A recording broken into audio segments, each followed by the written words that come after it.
अभी first video देख रहे हैं तो इसी चैनल पे प्लेलिस्ट में इससे पहले के वीडियोस भी डाले गए हैं, आप उन्हें ज़रूर देख लें। उपभोक्ता क्या है, उपभोक्ता का अधिकार क्या है, उपभोक्ता का कर्तव्य क्या है, उपभोक्ता संरक्षण अधिनियम की आवश्यकता क्यों पड़ी, इन सब चीज़ों को वहाँ डिटेल से इससे पहले 3 वीडियो डाला जा चुका है इस चैप्टर का। तो मित्रों, हम लोग पढ़ रहे हैं व्यावसायिक अध्ययन उपभोक्ता संरक्षण बिजनेस स्टडी के क्लास 12 के लेक्चर 4 में। तो सबसे पहले हम लोग देखते हैं थोड़ा सा कि उपभोक्ता क्या है। उपभोक्ता वो है जो वस्तुओं को क्रय करता है या सेवाओं का लाभ लेता है और उनके एवज में पे करता है या पे करने का वचन देता है, ये सभी उपभोक्ता कहलाते हैं। उपभोक्ता वो सभी हैं जो पुनर्विक्रय नहीं करता है। मार्केट में उपभोक्ता के बिना मार्केट असंभव है, मार्केट संभव है ही नहीं। उपभोक्ता है तो मार्केट है, उपभोक्ता नहीं है तो मार्केट नहीं है। उपभोक्ता ही बाजार का राजा है। तो आइए देखते हैं हम लोग। आज है कि शिकायत कैसे दायर करें, ठीक ना, हाउ टू फाइल कंप्लेन, शिकायत कैसे दायर करें। अगर आपके साथ धोखाधड़ी हुआ हो, आपके साथ कालाबाजारी हुआ हो, आपके साथ आपके दायित्व कर्तव्यों का हनन हुआ हो या फिर आपके अधिकार का हनन हुआ हो। कर्तव्य का हनन तो आप नहीं करेंगे ना, कोई दूसरा नहीं कर सकता, आप खुद कर सकते हैं। तो आपके अधिकार का हनन हुआ हो या आपके साथ कहीं भी किसी भी तरह से मिसबिहेव हुआ हो, तो आप उसका जो शिकायत है कैसे दायर करेंगे। तो सबसे पहले लिखा हुआ एक सादे कागज पर शिकायत लिखी जा सकती है। एक सादे कागज पे हम लोग क्या कर सकते हैं, शिकायत को लिख सकते हैं।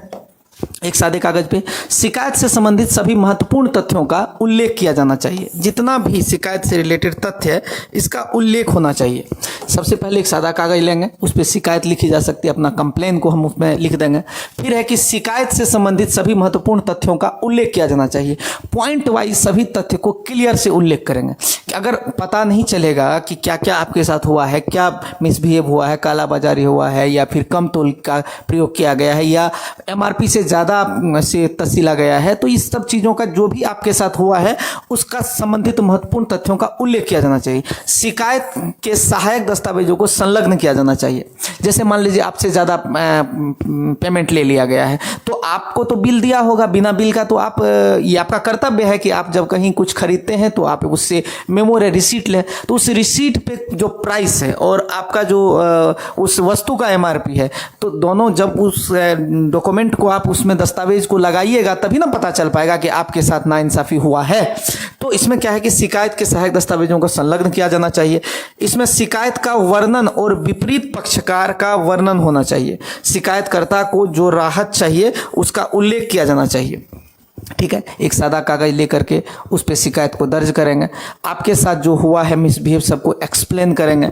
इसके बाद क्या है, सहायक दस्तावेज जो अटैच करेंगे उस डॉक्यूमेंट को, जिसमें कि माने जिससे कि पता चले कि सच में आपके साथ मिसबिहेव हुआ है। जैसे जो भी माने रैपर पे कुछ और लिखा हुआ था, जो वस्तु आप खरीदे हैं उस पे कुछ और लिखा हुआ है कि इतना वेट है मान लीजिए 5 kg लिखा हुआ और उसमें निकला 4 ही kg, ऐसा बहुत सारा हो सकता है। तो आप उसमें जो भी दस्तावेज है उसको उल्लेख माने उसको अटैच कीजिए। इसके बाद क्या है, इसमें शिकायत का वर्णन और विपरीत पक्षकार का वर्णन होना चाहिए। शिकायत का भी वर्णन होना चाहिए, साथ ही साथ विपरीत पक्षकार का भी वर्णन होना चाहिए। यानी जो भी आपके सामने वाला है उसका भी वर्णन होना चाहिए ताकि एक्शन लेने में आसान हो। शिकायतकर्ता को जो राहत चाहिए उसका उल्लेख किया जाना चाहिए। यानी आप क्या चाहते हैं, आप किस प्रकार का राहत चाहते हैं उसका उल्लेख किया जाना चाहिए इसमें। ठीक है, उसका उल्लेख किया जाना चाहिए। इसके बाद क्या है कि शिकायतकर्ता या उसके अधिकृत एजेंट द्वारा, ध्यान दीजिएगा ये बहुत महत्वपूर्ण है, शिकायतकर्ता या उसके अधिकृत एजेंट द्वारा शिकायत पर हस्ताक्षर किए जाने चाहिए। यानी जो शिकायत करता है, कंज्यूमर ही शिकायत करेंगे, तो जो शिकायत करता है या उसके अधिकृत एजेंट द्वारा, जो ऑथराइज एजेंट है उसका, जिसको आप दिए हुए हैं मैंने अधिकार दिए हुए हैं, उसका शिकायत पर हस्ताक्षर होना चाहिए, उसका साइन होना चाहिए। ऐसा नहीं कि बस ऐसे ही मतलब शिकायत को कौन क्या नहीं किया है, क्या किया है, तो क्लियर होना चाहिए। आपका साइन वेरीफाई करता है कि शिकायत आप कर रहे हैं या फिर आपके द्वारा अधिकृत एजेंट कर रहा है। ठीक है, इसमें कह रहा है कि वकील को शामिल करना अनिवार्य नहीं है। यानी वकील को आप शामिल कर सकते हैं लेकिन ये मैंडेटरी नहीं है, अनिवार्य नहीं है। ठीक है ना, ये जरूरी नहीं कि वकील को शामिल करें आप, लेकिन मना ही नहीं है। अगर आप चाहते हैं कि वकील आपका काम करे तो आप वकील को शामिल कर सकते हैं, लेकिन अगर आप वकील को शामिल नहीं करेंगे तो इससे कोई दिक्कत नहीं होने वाली है। ठीक है, अनिवार्य नहीं का मतलब वही हुआ। ठीक है, तो आगे बढ़ते हैं हम लोग। आगे बढ़ रहे हैं तो अगला स्लाइड में हम लोग देख रहे हैं कि उपभोक्ता संरक्षण अधिनियम के अंतर्गत निवारण एजेंसियां, यानी उपभोक्ता संरक्षण अधिनियम जो है उसके अंतर्गत जो एजेंसियां हैं, यानी कौन कौन सी एजेंसियां हैं, कहाँ आप शिकायत करेंगे, तो शिकायत का कैसे प्रोसेस है वो तो बता दिया गया कि एक सादा पेज लीजिए, उस पर अपना शिकायत को लिखिए, क्लियर कीजिए, डॉक्यूमेंट अटैच कीजिए। आप अगर शिकायत कर रहे हैं आप अपना साइन कीजिए या फिर आपके द्वारा अधिकृत एजेंट का साइन होना चाहिए, वकील को रखना अनिवार्य नहीं है, एक्सेट्रा एक्सेट्रा एक्सेट्रा। ये सब चीज़ें आप देख चुके हैं। अब ये देखिए कि भाई ये शिकायत करेंगे कहाँ, ठीक है, थाना में करेंगे, न्यायालय में करेंगे, कहाँ पे करेंगे शिकायत, तो शिकायत करने का जगह तो होना चाहिए, एक जगह होना चाहिए जहां शिकायत होगा। तो उपभोक्ता संरक्षण अधिनियम के अंतर्गत निवारण एजेंसियां, अब यहां पर है जिला आयोग। पहला है कौन, जिला आयोग। फर्स्ट है एक सबसे जो छोटा इकाई होता है वो जिला आयोग होता है। फिर है राज्य आयोग, फिर है आपका राष्ट्रीय आयोग। यानी देश में कुल 3 प्रकार के आयोग हैं। एक आपका जिला आयोग है, राज्य आयोग है और राष्ट्रीय आयोग है। जिला स्तर पे आप शिकायत कर सकते हैं, फिर राज्य स्तर पे, फिर राष्ट्रीय स्तर पे। ये मैटर करता है कि शिकायत किस प्रकार का है ना। आप छोटा मोटा शिकायत लेके आप राष्ट्रीय स्तर पे नहीं जा सकते हैं, राष्ट्रीय आयोग के पास नहीं जा सकते हैं, तो आपको देखना पड़ेगा। ये सब क्लियर है यहाँ पर दिया हुआ है, आप अच्छे से देखिएगा तो यहाँ पर क्लियर किया गया है इन बातों को। यहाँ पे है कि 1 करोड़ तक की राशि वाले विवादों का निवारण करता है कौन, 1 रुपये से 1 करोड़ तक जिला आयोग। जिला आयोग कितना करता है, 1 रुपये से लेकर के रुपया 1 से लेकर के 1 करोड़ तक, ठीक है ना, 1 करोड़ तक का निवारण करेगा जिला आयोग, ठीक ना। अगर आपका 1 करोड़ तक का शिकायत है, 1 करोड़ तक का आपका नुकसान हुआ है या 1 करोड़ का आप क्लेम कर रहे हैं, तो इसका शिकायत आप राज्य आयोग में या राष्ट्रीय आयोग में जाके नहीं करेंगे। आप कहाँ करेंगे, जिला आयोग में इसका शिकायत करेंगे, ठीक है। राज्य आयोग में कहाँ का शिकायत करेंगे भाई, तो राज्य आयोग का यह 1 करोड़ से अधिक और 10 करोड़ से कम की राशि वाले विवादों का निवारण करता है। यानी 1 करोड़ से ज़्यादा होगा लेकिन 10 करोड़ से कम होगा, यानी 1 करोड़ से 10 करोड़ के बीच वाला जो विवाद है उसका निवारण आपका कौन करेगा, राज्य आयोग करेगा, ठीक है। यानी अगर आपका शिकायत लेस देन 1 करोड़ या 1 करोड़ तक है, तो आपका 1 करोड़ तक अगर शिकायत है तो आप जिला आयोग में ही करेंगे, और 1 करोड़ से अधिक का शिकायत है, ठीक है, लेकिन 10 करोड़ से कम का है, तो ये शिकायत आप कहाँ करेंगे, राज्य आयोग में जाके ये बात करेंगे आप, ठीक है। जिला आयोग, राज्य आयोग, समझ गए। अब समझिए 10 करोड़ या उससे अधिक का कितनों भी राशि हो, अरब खरब जितना में भी हो, 100 करोड़ 150 करोड़ 200 करोड़ जितना भी, 10 करोड़ से ज़्यादा, यानी क्या है, यह 10 करोड़ से अधिक की राशि वाले विवादों का निवारण करता है कौन, राष्ट्रीय आयोग। राष्ट्रीय आयोग क्या करता है, 10 करोड़ से अधिक कितनों राशि हो जाए वो सब निवारण जो है आपका राष्ट्रीय आयोग करता है। यानी 3 जगह आप लोग गए। 1 रुपया से लेकर के, 1 रुपया का भी आप शिकायत कर सकते हैं जी, बिल्कुल। 1 रुपया से लेकर के 1 करोड़ तक की राशि का निवारण जो है वो जिला आयोग करेगी, और 1 करोड़ से लेकर के 10 करोड़ तक का निवारण जो है कौन करेगी, राज्य आयोग करेगी, और 10 करोड़ से ज़्यादा का निवारण कौन करेगी भाई, तो ये राष्ट्रीय आयोग करेगी। अब इसी बात को यहाँ पर डिस्ट्रिक्ट फोरम, स्टेट कमीशन और नेशनल कमीशन यहाँ पे दिया गया है। आप इसी बात को अच्छे से लिखा गया, आप देख सकते हैं यहाँ पर कि the value of goods services and claim is less than 1 CR।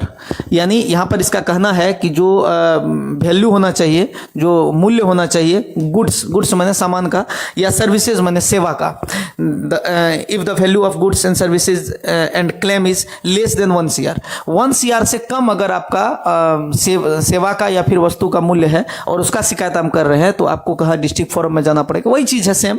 State commission क्या कहना है, if the value of goods services and claim is between 1 CR to 10 CR, यानी अगर 1 करोड़ से 10 करोड़ के बीच का मामला है आपका, 10 करोड़ से कम होना चाहिए, 1 करोड़ से ज़्यादा होना चाहिए, 1 करोड़ 1 रुपया का भी मामला है तो आपको वही स्टेट कमीशन में जाना होगा, ठीक है, और 10 करोड़ तक होना चाहिए, ठीक है। तो इसका देखिए ध्यान से। अब नेशनल कमीशन का कहना है कि मोर देन 10 CR, यानी 10 करोड़ से ज़्यादा जितना भी शिकायत है आप सारा शिकायत कर सकते हैं, कहाँ पर जाकर के, राष्ट्रीय आयोग में।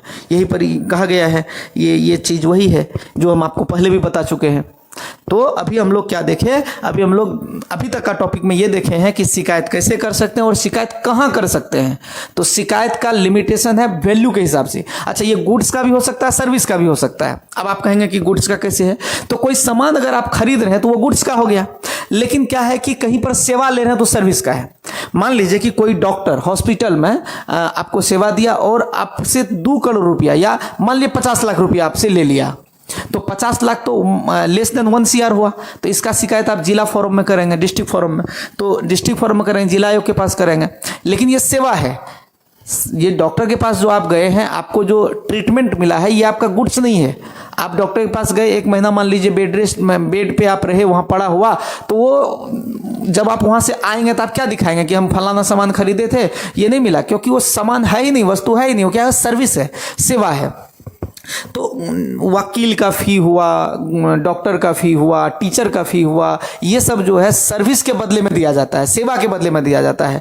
तो आप जो शिकायत करेंगे केवल वस्तु का नहीं कर सकते हैं, वस्तु के साथ साथ सेवा का भी शिकायत कर सकते हैं कि अगर आपकी सेवा में त्रुटि हुई है, सेवा में कमी हुई है, आपके साथ जो आप पे किए थे उसके एवज में सेवा सही से नहीं दिया गया, सर्विस नहीं मिला आपको, तो ये सब शिकायत भी आप कर सकते हैं। सिर्फ वस्तु का शिकायत नहीं, ऐसा नहीं कि हम 5 लाख का कोई कार खरीदे थे, कार डिफेक्टिव निकल गया, इसी का शिकायत केवल नहीं कर सकते हैं।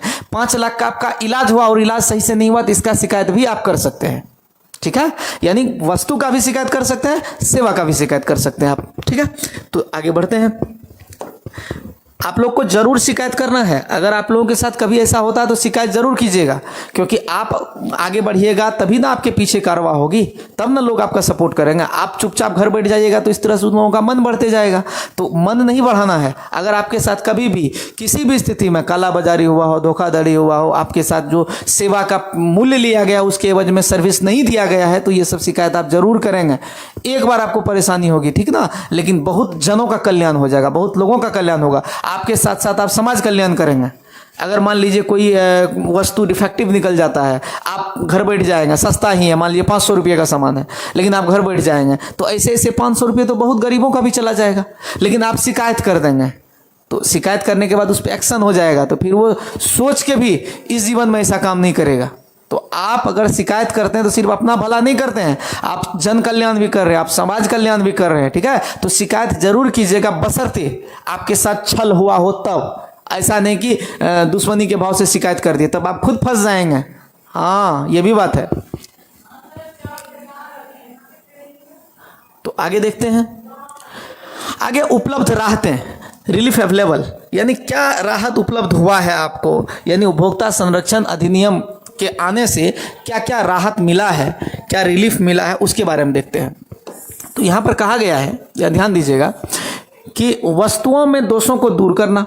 बहुत अच्छा भाई, जब से ये उपभोक्ता संरक्षण आयोग बना है तब से क्या हुआ है कि अगर कोई दोषपूर्ण वस्तु है तो उसके दोषों को दूर किया जा रहा है। वस्तु के दोषों को क्या किया जा रहा है, दूर किया जा रहा है।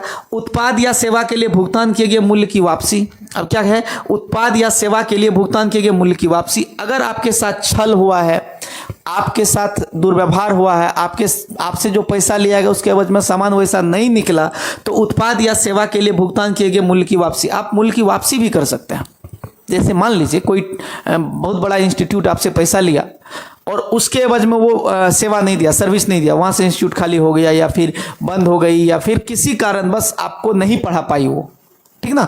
आजकल तो एजुकेशन का फी भी बहुत ज़्यादा है, तो एजुकेशन का फी आपसे लिया गया लेकिन एजुकेट आपको नहीं किया गया, आपको नहीं पढ़ाया गया, तो वो हुआ सेवा। तो सेवा के लिए भुगतान किए गए मूल्य की वापसी आप जो है उपभोक्ता संरक्षण आयोग में शिकायत करके अपना सारा पैसा वापस कर सकते हैं।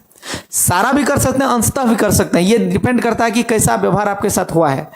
अब मान लीजिए आधा पढ़ाई कर दिया है, आधा छूटा है, तो फिर आधे वापस होगा, या वो निर्णय कोर्ट लेगी, वो आयोग लेगी निर्णय, उपभोक्ता संरक्षण आयोग निर्णय लेगी, लेकिन आपका पैसा वापस हो सकता है, पूर्णतः या अंशतः, जैसा हो वापस होगा।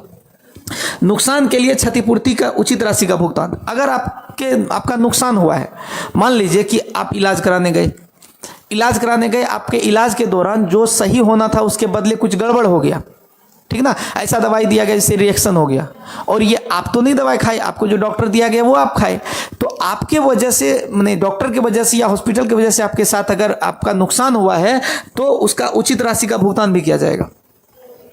ठीक ना। कुछ ऐसा हुआ है जिससे कि आपको नुकसान हुआ हो तो उसके उचित राशि का भुगतान भी किया जाएगा, बशर्ते कब, जब आप शिकायत करेंगे। हाँ, शिकायत ही नहीं करेंगे, घर बैठ जाएंगे तो कुछ नहीं मिलेगा, है ना।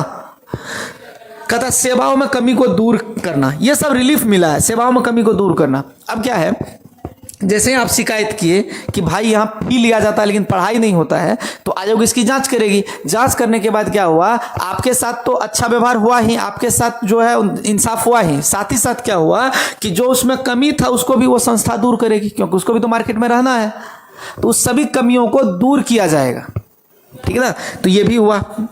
अब क्या कहता, अनुचित व्यापार व्यवहार को रोकना, यानी जितना भी अनुचित व्यापार व्यवहार था, ये जो उपभोक्ता संरक्षण आयोग आया है इसके आने से और लोगों ने जो शिकायत किया है, शिकायत करने से क्या हुआ, अनुचित व्यापार व्यवहार को रोका गया, ठीक ना, रोक लगी, इस पे कम हुआ है निश्चित रूप से।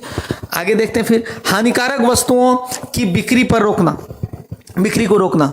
जी, उपभोक्ता संरक्षण आयोग के आने से क्या हुआ, जो हानिकारक वस्तु थी उसकी बिक्री को रोका गया है। जो हानिकारक, जो आपके सेहत को खराब कर सकता है, जो जिसके खाने से या जिसके उपयोग करने से आप बीमार हो सकते हैं, वो सब वस्तुओं की बिक्री पर रोक लगा गया है। अब कहता है कि दोषपूर्ण उत्पाद को एक नए उत्पाद के साथ बदलना। बहुत अच्छा। अगर कोई सामान आप खरीदें, फ्रिज लिए मार्केट से या कूलर लिए, एसी लिए, कुछ भी लिए, और घर लाए वो डिफेक्टिव निकल गया, अब उपभोक्ता संरक्षण आयोग में शिकायत दर्ज किए। अगर आप सबसे पहले तो जैसे ही आप शिकायत का नाम कहेंगे, आयोग का नाम कहेंगे, ऐसे ही आपका आधा काम वही हो जाता है। सिर्फ आप पहले कह दीजिए कि भाई आप मेरा समाधान करो, नहीं तो हम उपभोक्ता संरक्षण आयोग में जाकर के शिकायत कर देंगे। जिला फोरम, डिस्ट्रिक्ट फोरम हो, चाहे स्टेट फोरम हो या नेशनल फोरम हो, शिकायत तो हम करेंगे कहीं ना कहीं। जिस मूल्य का, जिस वैल्यू का सामान, उस वैल्यू के हिसाब से बना हुआ है कि आप कहाँ शिकायत कर सकते हैं। तो जैसे ही आप ये बोलेंगे तो आधा समाधान आपका हो जाएगा, अगर सामने वाला जानकार रहेगा, और जानकार रहता ही है। जो करोड़ों का बिजनेस कर रहा है, अरबों का बिजनेस कर, उसके पास ये पता है उनको कि उपभोक्ता संरक्षण आयोग क्या है। छोटे मोटे व्यापारी को पता हो ना हो, उपभोक्ता को पता हो ना हो, जो बड़े व्यवसायी है उसको जरूर पता है कि उपभोक्ता संरक्षण आयोग क्या है। तो जैसे आप शिकायत का बात कहेंगे तो आधा समाधान आपका वही हो जाएगा, है ना, आधा समाधान आपका वही हो जाएगा। तो यहाँ क्या करेगा, दोषयुक्त उत्पाद को नए उत्पाद के साथ बदल देगा। बहुत जगह ऐसा देखा गया है, जैसे कोई उत्पाद में दोष है और आप बता दिए, यहाँ बोल दिए कि भाई ये तो खराब, डिफेक्टिव है, ये निकल गया है, आप इसको बदल दो। आनाकानी किया, आप शिकायत का बात बोलोगे, हम जा रहे हैं भाई उपभोक्ता संरक्षण आयोग में शिकायत करेंगे, तो 90% चांस है कि वो चेंज करके दूसरा दे देगा आपको। नहीं देगा तो जाएगा, आप शिकायत कीजिए, जाएगा, उससे ज्यादा पेनल्टी उसको लगेगा, है ना। लेकिन आप सशक्त रहिए।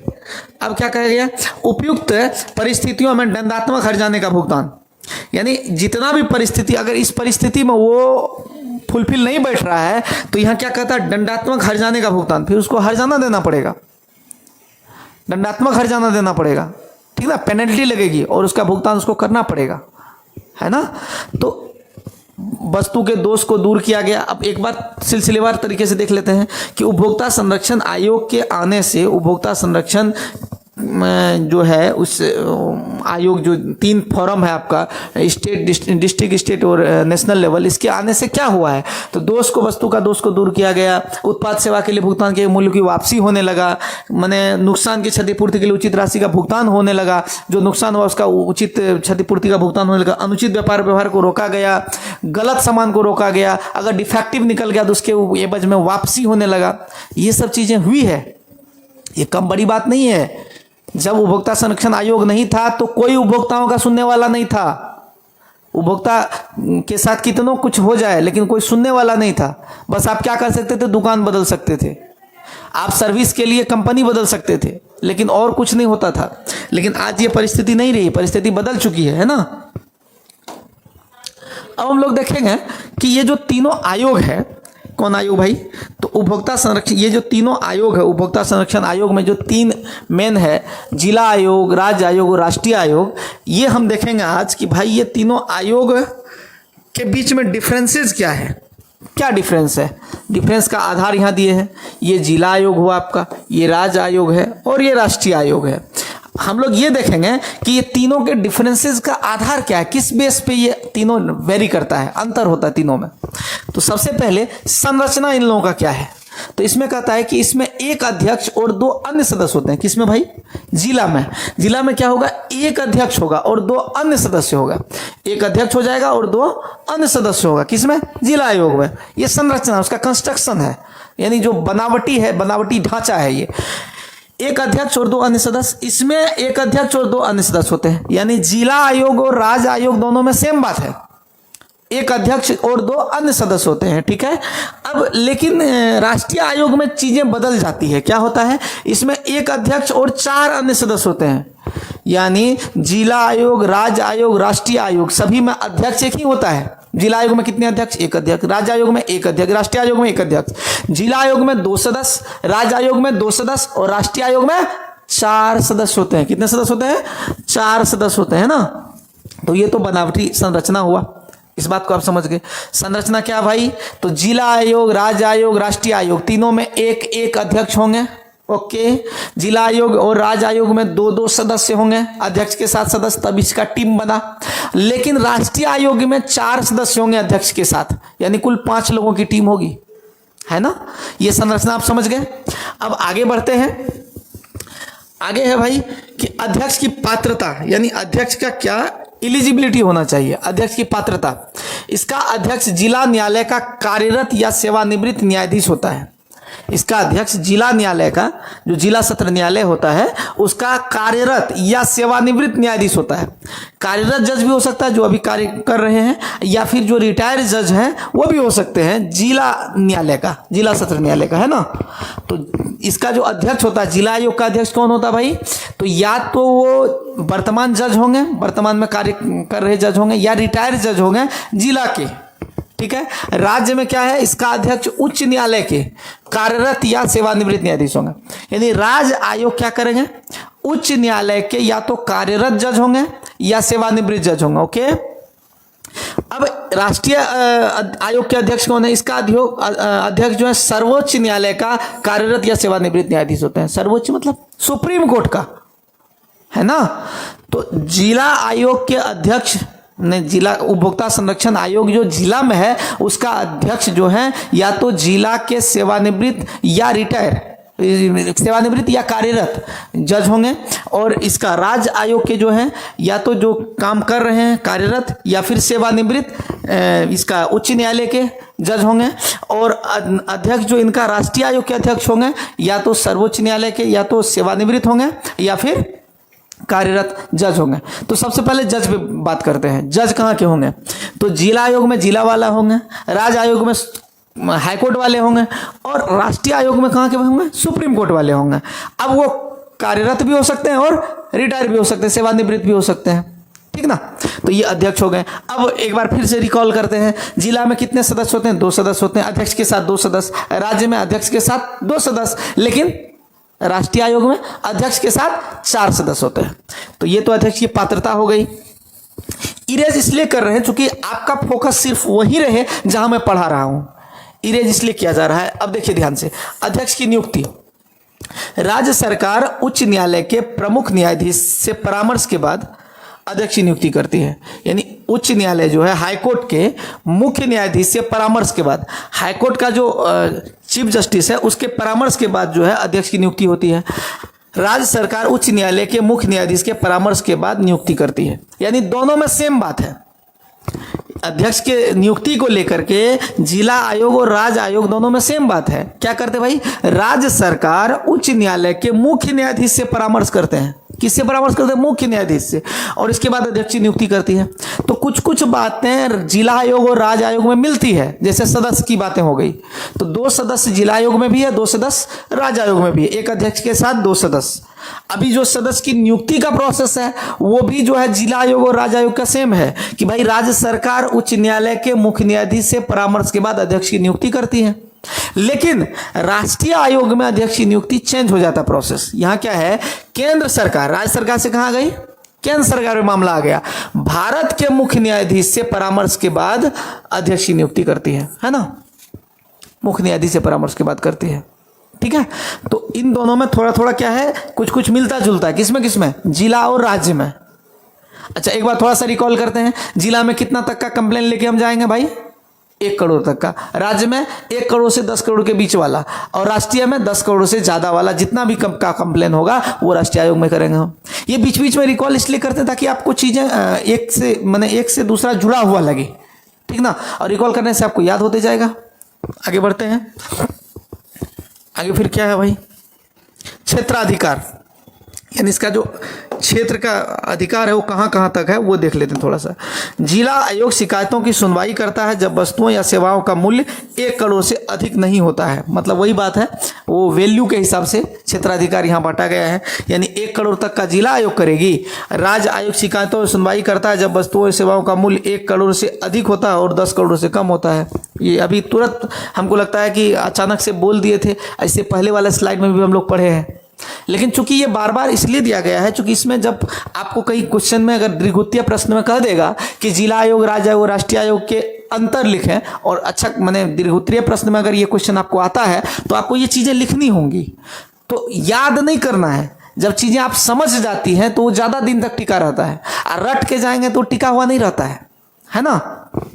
आगे देखते हैं। राष्ट्रीय आयोग शिकायतों की सुनवाई करता है जब वस्तुओं सेवाओं का मूल्य 10 करोड़ से ज़्यादा का रहता है। तो ये वही चीज़ है जो ऑलरेडी हम लोग पढ़ चुके हैं, समझ चुके हैं कि 1 करोड़ तक का जिला आयोग करेगा, 1 करोड़ से 10 करोड़ तक का राज्य आयोग, 10 करोड़ से ज़्यादा का राष्ट्रीय आयोग निवारण करेंगे। ठीक है। अध्यक्ष के बारे में हम लोग देख लिए कि एक एक अध्यक्ष तीनों में होगा। सदस्य के बारे में हम लोग देख लिए कि राज्य आयोग और जिला आयोग में 2-2 सदस्य होंगे, माने 2 सदस्य जिला में, 2 सदस्य राज्य में, लेकिन राष्ट्रीय आयोग में दोस्तों 4 सदस्य होगा, है ना। अध्यक्ष की नियुक्ति का प्रोसेस हम देख लिए हैं। अब हम लोग आ जाते हैं कि निर्णयों के खिलाफ अपील। कभी कभी क्या होता है कि जो निर्णय दिया गया है उसके आप खिलाफ हैं, मतलब वो आपको सूट नहीं किया, आपको मन में है कि नहीं मेरे साथ अभी भी इंसाफ नहीं हुआ है। मान लीजिए कि जिला आयोग, राज्य आयोग या राष्ट्रीय आयोग कोई निर्णय दिया और आपको वो निर्णय मान्य नहीं है, आपके मन में कि नहीं मेरे साथ जो है अभी भी इंसाफ नहीं हुआ है, ये निर्णय मेरे साथ मान्य नहीं है, तो आप उसका क्या कर सकते हैं, निर्णयों के खिलाफ अपील कर सकते हैं। कहां अपील कर सकते हैं, देखिए, अगर जिला आयोग का किसी निर्णय से आप असंतुष्ट हैं तो कह रहा है कि कोई भी व्यक्ति जो जिला आयोग के निर्णय से संतुष्ट नहीं है तो वह 25,000 या जुर्माना राशि का 50% जो भी कम हो जमा करके 30 दिनों के भीतर राज्य आयोग के समक्ष अपील कर सकता है। यानी उसका फी जो है या तो 25,000 रुपया दे दीजिए, या जो भी राशि उसका 50% उन दोनों में जो कम हो। मान लीजिए 5 करोड़ का है, 5 करोड़ तो हो ही नहीं सकता, जिला आयोग में 5 करोड़ नहीं हो सकता है, जिला आयोग तो हम बोले थे 1 करोड़ तक ही होगा। तो अगर मान लीजिए 50 लाख का मामला है, 50 लाख का मामला है, जिला आयोग जो है आपके खिलाफ जो है निर्णय दे दी और उस निर्णय से आप असंतुष्ट हैं, तो यहाँ कहा गया है कि कोई भी व्यक्ति जो जिला आयोग के निर्णय से संतुष्ट नहीं है वह 25,000 का जुर्माना या फिर 50%, तो 50 लाख का 50% तो 25 लाख होगा, तो 25 लाख दीजिएगा कि 25,000 दीजिएगा, तो दोनों में जो कम हो तो ऑब्वियस सी बात है 25,000 रुपया जुर्माना दे करके आप 30 दिन के भीतर राज्य आयोग के समक्ष अपील कर सकते हैं। यानी फी क्या हुआ, 25,000 या फिर 50% जो राशि है वो उन दोनों में जो कम हो। जैसे मान लीजिए कि 40,000 का ही ये है, 40,000 का ही मामला है, या 30,000 का भी मामला जा सकता है जिला आयोग में। हम तो बोलेंगे 1 रुपया का भी मामला ले जा सकते हैं आप। तो 1 रुपया से 1 करोड़ तक का मामला आपका जिला आयोग देखेगी। मान लेते हैं कि 20,000 का मामला है, तो 20,000 का मामला आपके खिलाफ आ गया, जिला आयोग में आपके खिलाफ आ गया, तो आप क्या कर सकते हैं, या तो 25,000 रुपया और या 50%। तो 20,000 30,000 अगर है तो 20,000 का 50% 10,000 हुआ, 30,000 का 50% 15,000 हुआ, तो दोनों में कम तो 25,000 तो ज़्यादा हो जाता है, कम तो वही 10,000 15,000 हुआ। तो ये कंपेरिजन आप खुद देख लीजिएगा और वो उतना जुर्माना दे करके आप राज्य आयोग में कंप्लेन कर सकते हैं, है ना। अब क्या है कि ऐसा भी हो सकता है कि जिला आयोग से हम कंप्लेन करके अपील करके राज्य आयोग में गए और राज्य आयोग के भी जो है न्याय से हम संतुष्ट नहीं हैं, वो जो हमको दिए हैं हमको बोले उससे हम संतुष्ट नहीं है। तो कोई भी व्यक्ति जो राज्य आयोग के निर्णय से संतुष्ट नहीं है, उसका डिसीजन से हम संतुष्ट नहीं है, तो वह 35,000 या जुर्माना का 50%, जो भी जुर्माना लगा है उसका 50% या फिर 35,000 जो भी कम होगा, जुर्माना का जो भी राशि है, मान लीजिए कि 60,000 का जुर्माना लगा तो 60,000 का 50% तो 30,000 होगा, तो 30,000 रुपये आपको लगेगा अभी, ठीक ना। नहीं, अगर मान लीजिए 35 क्या मतलब 20-25 करोड़ का मामला है, क्योंकि यहाँ पर तो कितना आप 1 करोड़ से 10 करोड़ तक का सब कर सकते हैं। 5 करोड़ का मामला तो 5 करोड़ का फाइन आपको लग गया, तो 5 करोड़ का 50% तो 2.5 करोड़ हो जाएगा, तो ज़्यादा अमाउंट हो जाएगा। तो 35,000 या फिर जो भी जुर्माना का 50% होगा उसमें से जो कम राशि होगा वो जमा करके आप 30 दिनों के भीतर राष्ट्रीय आयोग के पास आप जा सकते हैं, ठीक ना। राष्ट्रीय आयोग के पास आप जा सकते हैं। अब क्या है कि राज्य आयोग माने जिला आयोग से आप क्या कहाँ गए, राज्य आयोग से भी आप संतुष्ट नहीं तो कहां आप जाएंगे, राष्ट्रीय आयोग। अब क्या है, राष्ट्रीय आयोग के समक्ष कोई भी व्यक्ति जो राष्ट्रीय आयोग के निर्णय से संतुष्ट नहीं है वह जुर्माना राशि का 50% जमा कर 30 दिनों के भीतर, इसमें कोई अमाउंट नहीं दिया है। जैसे इसमें क्या था कि जुर्माना राशि का 50% या 25,000 में जो कम हो, है ना, वो इसमें क्या था, जुर्माना राशि का 50% या 35,000 दोनों में जो कम हो उससे आप आगे बढ़ सकते हैं। लेकिन इसमें क्या लिखा गया है, इसमें है कि अगर आप राज्य आयोग के किसी निर्णय से असंतुष्ट हैं, आप पे जो फाइन मारा गया है उससे आप संतुष्ट नहीं हैं, तो आप क्या कर सकते हैं, कोई भी व्यक्ति जो राष्ट्रीय आयोग के निर्णय से संतुष्ट नहीं है वो क्या है, वह जुर्माना राशि का 50% जमा करके 30 दिन के भीतर सर्वोच्च न्यायालय यानी सुप्रीम कोर्ट के समक्ष अपील कर सकता है। यानी कहने का मतलब आप जिला में तो अमाउंट भी दिया है कि आपका राशि का फाइन का 50% या 25,000 में जो कम हो, यहाँ पे एक ऑप्शन दे दिया आपका, ज्यादा फाइन है तो 25,000 दे के आगे बढ़ जाएंगे। यहाँ पे क्या कि राज्य आयोग में आप असंतुष्ट हैं तो ज्यादा फाइन है तो 35,000 रुपया दे के हम आगे बढ़ जाएंगे। लेकिन इसमें इस 25-35 के बाद ऐसा नहीं कि 45-55-50 है, कुछ नहीं है। इसमें जो भी फाइन आपको राष्ट्रीय आयोग की है उसका 50% दे करके 30 दिनों के भीतर सर्वोच्च न्यायालय के समक्ष आपको अपील करना होगा, सुप्रीम कोर्ट के समक्ष आपको अपील करना होगा, है ना। और इसके बाद जो सुप्रीम कोर्ट का निर्णय आएगा उसका आपको पालन करना होगा, क्योंकि इसके बाद आप अपील नहीं कर पाएंगे, ठीक है। तो ये बातें हैं, ये मुख्य अंतर हुआ जिला आयोग, राज्य आयोग और राष्ट्रीय आयोग में। अब एक बार ऐसे ही भरवली हम लोग देखते हैं भाई, जिला आयोग में कितना तक का वैल्यू का जाएगा, तो 1 रुपया से 1 करोड़ तक का। राज्य आयोग में कितना तक का जाएगा, तो राज्य आयोग में जाएगा 1 करोड़ से 10 करोड़ तक का, ठीक है। राष्ट्रीय आयोग में कितना तक जाएगा, 10 करोड़ से ज्यादा का जितना भी होगा वो चला जाएगा, ओके। तो ये सब समझ गए हैं आप। अब आगे बढ़ते हैं थोड़ा सा।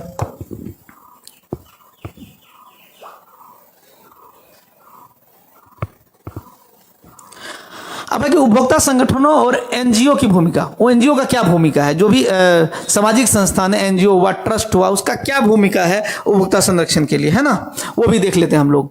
उपभोक्ता को शिक्षित करके उपभोक्ता जागरूकता में तेजी लाना, यानी जितना भी अभी क्या है, हम लोग जब जितना भी उपभोक्ता है हम लोग जागरूक होंगे तभी ना कुछ कर पाएंगे। तो उपभोक्ता को शिक्षित करके उपभोक्ता जागरूकता में तेजी लाना, ये किसका काम है भाई, तो यहाँ पर हम ये आपको बता रहे हैं कि एनजीओ वगैरह उपभोक्ता संगठनों में एनजीओ की भूमिका, एनजीओ जो है वो क्या भूमिका निभाती है, यहाँ पर फोटोज के माध्यम से भी आप देख सकते हैं, यहाँ पर एनजीओ इन इंडिया, है ना। तो उपभोक्ता संरक्षण में एनजीओ भूमिका निभाती है कि उसका जागरूकता को बढ़ावा देना है, ठीक ना, कंज्यूमर ज्यादा से ज्यादा कंज्यूमर एक्टिव हो जाए, ठीक है। विभिन्न उत्पादों पर डेटा एकत्र करना और उसका प्रयोगशालाओं में परीक्षण करना, डेटा एकत्र करना, जो भी उत्पाद है उसका डेटा, बहुत सब तरह का उत्पाद, अभी कोल्ड ड्रिंक्स ही है तो उसका सारा उत्पाद का डेटा को एकत्र करना और उसका प्रयोगशाला में परीक्षण करना कि ये जो कोल्ड ड्रिंक्स बता रहा है इतना % अल्कोहल, क्या ये सही है, ऐसा तो नहीं 8% अल्कोहल लिखा हुआ 25% दे रहा है। तो ये सब चीजें जो है वो एनजीओ की भूमिका है। उपभोक्ताओं की ओर से मुकदमा दायर करना, अगर उपभोक्ता असक्षम है तो एनजीओ का ये कर्तव्य है कि आप भाई उसके तरफ से उपभोक्ता की ओर से मुकदमा दायर कीजिए। बस इंटरेस्टेड हो उपभोक्ता, जबरदस्ती मुकदमा नहीं थोपना है। अगर उपभोक्ता इंटरेस्टेड है कि भाई हम मुकदमा करना चाहते हैं लेकिन हम असक्षम हैं, हम इस लोचा में नहीं पड़ सकते, हमको पैसे की कमी है, तो एनजीओ की भूमिका है उसमें कि भाई आप उसका सपोर्ट करें। मिलावट के खिलाफ विरोध प्रदर्शन का आयोजन करना, कहीं पर मिलावटखोरी चल रहा है तो आप उसका विरोध प्रदर्शन का आयोजन कीजिए, ठीक ना, उसके आगे धरना दीजिए, तो ये सब किसका है? एनजीओ का, एनजीओ इन इंडिया, एनजीओ का भूमिका है इसमें।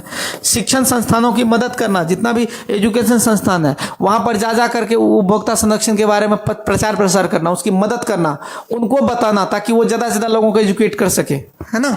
इसके बाद क्या है? उपभोक्ता संघों की नेटवर्क को बढ़ावा देना, जितना भी उपभोक्ता संघ है उसके नेटवर्क को क्या है? बढ़ावा देना है ना। ये सब चीजें एनजीओ का भूमिका है। किसमें भाई?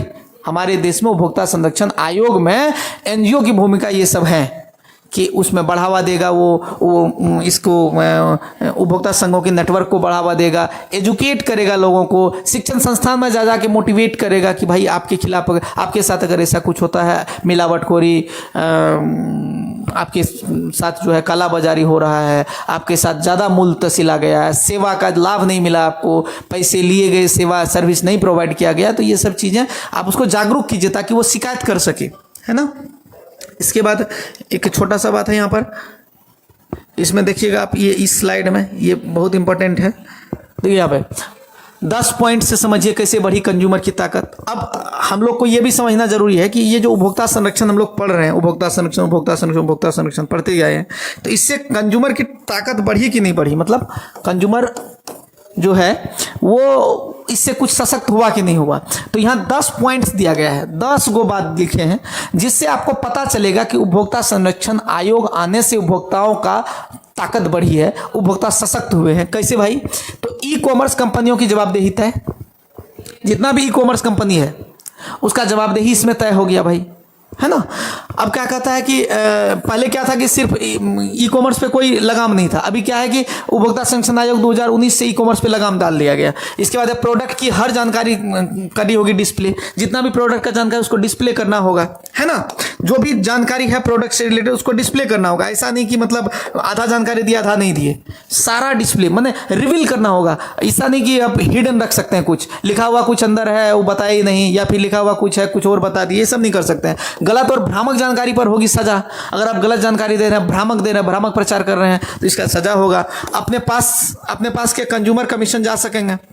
ये कौन जा सकेंगे भाई? कंज्यूमर, उपभोक्ता जा सकेंगे अपने पास के कंज्यूमर घर बैठे भी कर सकेंगे शिकायत, यानी आप ऑनलाइन शिकायत कर सकते हैं। पहले व्यवस्था नहीं था, आपको चल के जाना पड़ता था। गांव का कोई उपभोक्ता नाराज है, उसको जिला में जाना है, तो भाई एक समस्या हो गई। नहीं, वहीं से ऑनलाइन कर लीजिए, आप घर बैठे तमाशा कर सकते हैं वहां से। ब्रांड एम्बेसडर बने सेलिब्रिटी की जिम्मेवारी तय है ना। जो भी ब्रांड एम्बेसडर किसी भी चीज़ का बन रहा है उसका जिम्मेवारी तय है। ऐसा नहीं कि भाई आप जो बता रहे हैं कि ऐसा 15 दिन में मोटापा बढ़ाएं, कद बढ़ाएं, गोरापन पाएं, ये सब पे लगाम कसा गया है बहुत हद तक। इसके बाद है प्रोडक्ट खराब निकलने पर हो सकता है जुर्माना। बिल्कुल हो सकता है, प्रोडक्ट अगर आपका खराब है तो आपको पूरा वापस करना पड़ सकता है राशि, या फिर जुर्माना भी हो सकता है। नकली सामान बेचने पर रद्द हो सकता है लाइसेंस। अगर आप नकली कुछ बेच रहे हैं तो उस पर आपका लाइसेंस रद्द हो सकता है। मिलावटी सामान पर उम्र कैद तक की सजा का प्रावधान है। अगर आप मिलावट कर रहे हैं उसमें उम्र कैद तक का आपको सजा मिल सकता है, बशर्ते ये है कि जो माने शिकायत करता है वो किस तरह से जो है शिकायत कर रहा है और या किस प्रकार का आपका मिलावट है। 5 लाख तक की शिकायत पर फीस नहीं, यानी ये बहुत बड़ा बात है। यानी अगर आप 5 लाख तक की शिकायत कर रहे हैं उपभोक्ता, तो उस पर आपको कोई फी लगेगा ही नहीं। जनरली ये गरीब लोगों के लिए बहुत अच्छा हुआ। पहले क्या था कि फी लगता था और फी के डर से लोग शिकायत नहीं करता था, वो जो हुआ जो गया। तो आप लोग ये समझे कि 10 पॉइंट आपको कंज्यूमर, ये आपको ये समरी है कि भाई कंज्यूमर का कैसे ताकत बढ़ा। तो आप तमाम साथियों से आग्रह है, तमाम छात्र छात्राओं से आग्रह है कि आप लोग इस वीडियो को पूरा देखें और इससे पहले का जो प्लेलिस्ट में 3 वीडियो और डाले गए हैं उसको देख करके सिलसिलेवार तरीके से एक बार रिवीजन कर लें। इसके नोट्स भी आपको